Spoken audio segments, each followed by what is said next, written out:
किसी ने बड़े कमाल की बात कही है कि खिचड़ी अगर बर्तन में पके तो बीमार इंसान को ठीक कर देती है, और खिचड़ी अगर दिमाग में पके तो ठीक इंसान को बीमार कर देती है। एक छोटी सी कहानी सुनाता हूं एक गुरुजी की, जिनके आश्रम में 30 सेवक थे। 30 लड़के थे, वहां सेवा करते थे, ध्यान करते थे, गुरुजी से शिक्षा लेते थे। एक सेवक जो था, उसकी बहन की शादी आने वाले कुछ महीनों में थी, और वो बार बार गुरुजी को जाकर के कहता था, गुरुजी आपको चलना है, शादी में चलना है, आशीर्वाद देना है, और मुझे छुट्टी भी देनी है, मैं थोड़े दिन जाऊंगा। तो गुरुजी कहते थे, तुम्हें जाना है तुम जाओ, मैं नहीं चलूंगा, मैं नहीं जाता हूं शादियों में, और मेरा आशीर्वाद हमेशा तुम्हारे साथ है। वो सेवक बार बार ये बात करता था घुमा फिरा करके, क्यों? क्योंकि उसे गुरुजी से मदद चाहिए थी। आश्रम में चढ़ावा आता था, उसे लगता था गुरुजी को पैसे दे देंगे तो काम हो जाएगा, घर पर जाऊंगा, वैसे गरीबी में हम लोग जी रहे हैं, बहन की शादी अच्छे से हो जाएगी। लेकिन गुरुजी उस बारे में बात ही नहीं करते थे।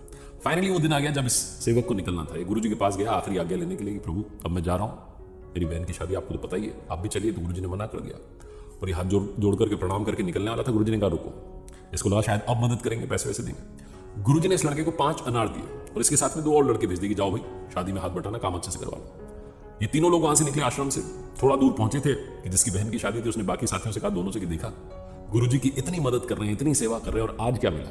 आज जब बुरा समय आया तो गुरुजी ने सिर्फ 5 अनार दिए।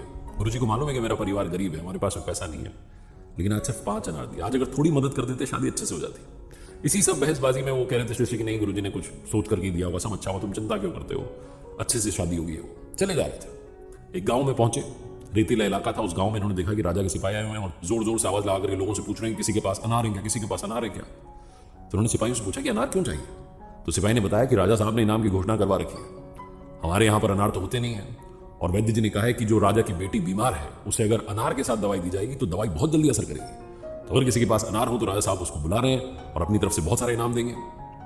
शिष्य के पास में 5 अनार थे, गुरुजी ने दिए थे, सिपाही के साथ चला गया। महल में पहुंचे, जाकर के वो 5 अनार दिए, राजा की बेटी ठीक हो गई। राजा ने खुशी खुशी बहुत सारा इनाम दिया, बहुत सारे पैसे, सोने चांदी के आभूषण सब दे दिए कि जाओ जाकर के अपनी बहन की शादी धूमधाम से करो। इस शिष्य की बहन की शादी धूमधाम से हुई।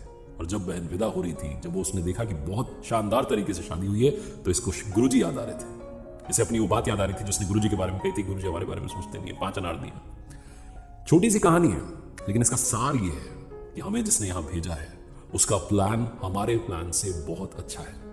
जरूरत है सिर्फ उस पर भरोसा करने की। जिस दिन आपने उस पर भरोसा कर लिया, उस दिन चीजें अपने आप सही होने लग जाएंगी। तो मन का हो तो अच्छा, ना हो तो और अच्छा, क्योंकि फिर उसके मन का होता है, और वो कभी किसी का बुरा नहीं करता।